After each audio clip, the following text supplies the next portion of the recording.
I'm Tia, and not every 15-year-old girl breaks into old ladies' houses, but I was not every 15-year-old girl, okay? I grew up in the heart of Mormonville, Utah, in a little town right next to Provo, and Mormonism was my life. If you don't know much about Mormonism, I really could spend hours and hours and hours telling you all of the details and the nuances and the complexities that people miss, and I probably will in future videos, but for the sake of time, all you need to know for today's story is cookies. Mormons have a culture of giving cookies, just all the time. You'd hear people at church on Sundays like stand up and be like, "Thank you to sister so-and-so for bringing us the delicious batch of cookies. It just made me feel God's love." Like the best way to be a disciple of Christ, it felt like growing up, was to make cookies. And I was on that. Like I was committed to bringing every single family in my neighborhood cookies. I literally printed out the little map and was using a highlighter to mark off the houses one by one. I also, for some reason, was dedicated to doing a different type of cookies each time, and my mom didn't particularly love that because I was using her ingredients for free, but I was determined, okay? I decided one day I was gonna make cookies for this little old lady in the ward, that's like the neighborhood or the congregation, who I didn't know, hardly at all, but I was gonna make her cookies. And so one thing you should know about me also is that when I was a kid, I had a lot of chronic illnesses. I was in a wheelchair a lot of the time, crutches other times, and I really struggled to get around, and just walking to her house was a feat. So 5 different days I attempted to bring this woman cookies. Again, committed. I brought her peanut butter blossoms. I don't know if you know what those are. Actually, hold on.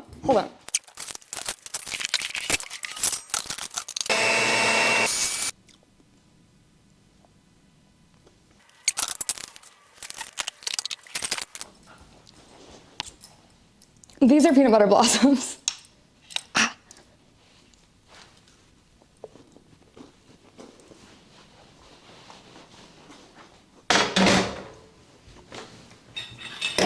So anyway, I brought her some peanut butter blossoms, and I was knocking on her door, and if you haven't already gauged by now, like, I was a very overthinking child. I actually had clinically severe OCD.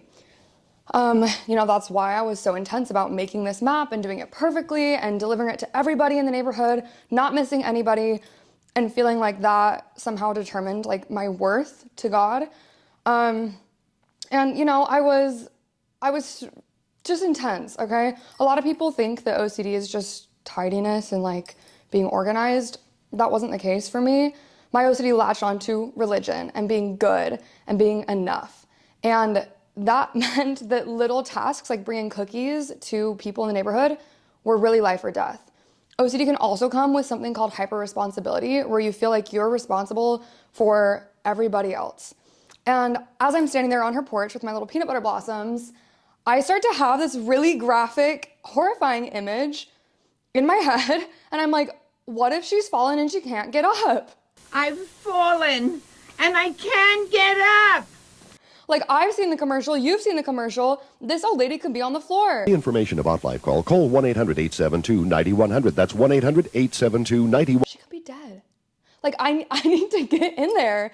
And so I start to panic, and I'm just seeing it so vividly in my head, and I reach for the handle and I jiggle open. It doesn't move at all, like it's locked, and I start to panic even more. I'm like, what if she's in there right now, and I have to get in there. And I run to the side door, I leave the cookies there, run to the side door, like try it, finally find a way to like jimmy through like this window thing in the garage. I get into her garage.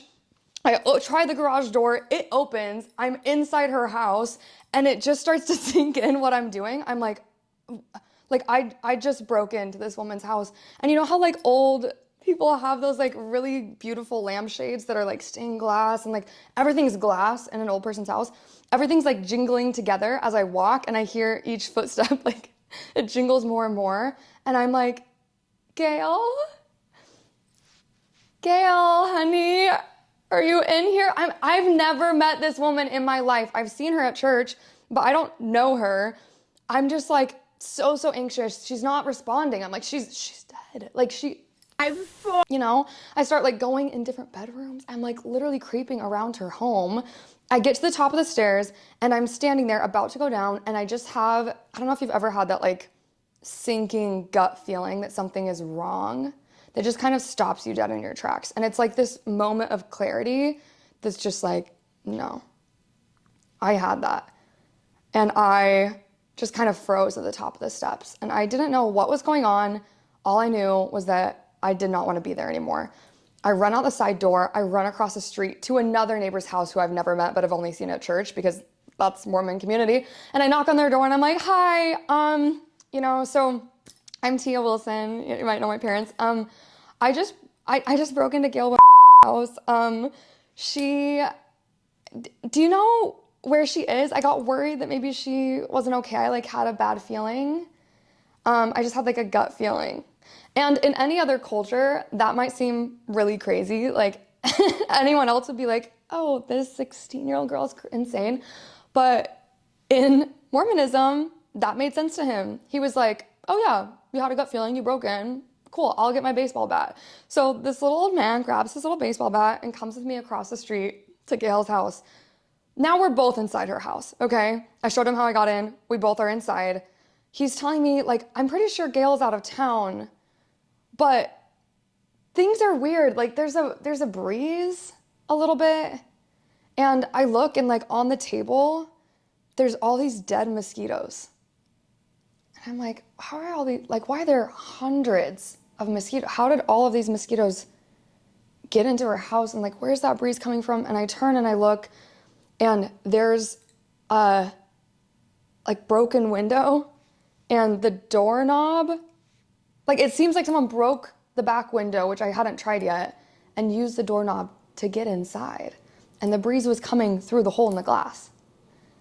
And so now we're looking at each other, and, like, the vibe has shifted, you know? Before, I think he was kind of just humoring me, and at this point, he's, like, getting pretty nervous.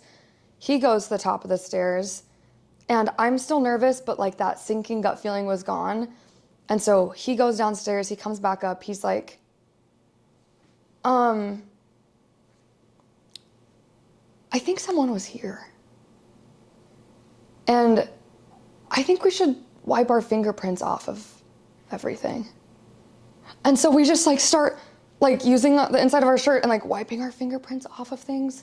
I'm like, he's like, I think she's supposed to not get back for a few more days. There's no reason her back door should be unlocked. Like, something is wrong. And I find her Rolodex, like, on her, you know, like, her little, like, contact book.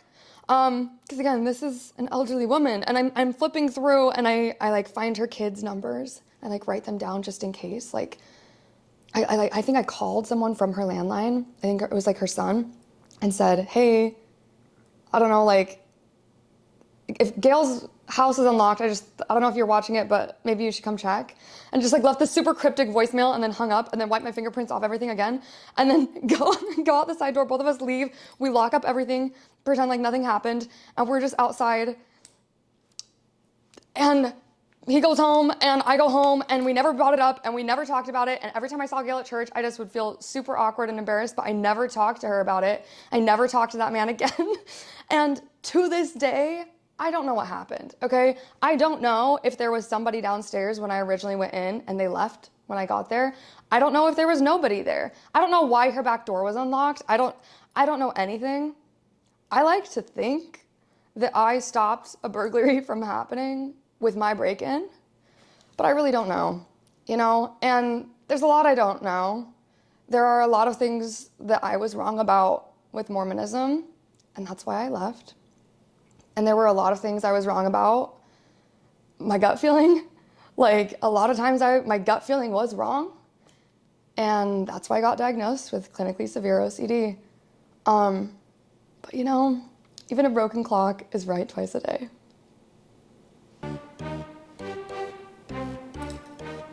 Anyway, I'll leave the recipe in the caption if you want to try some peanut butter blossoms. They're very good.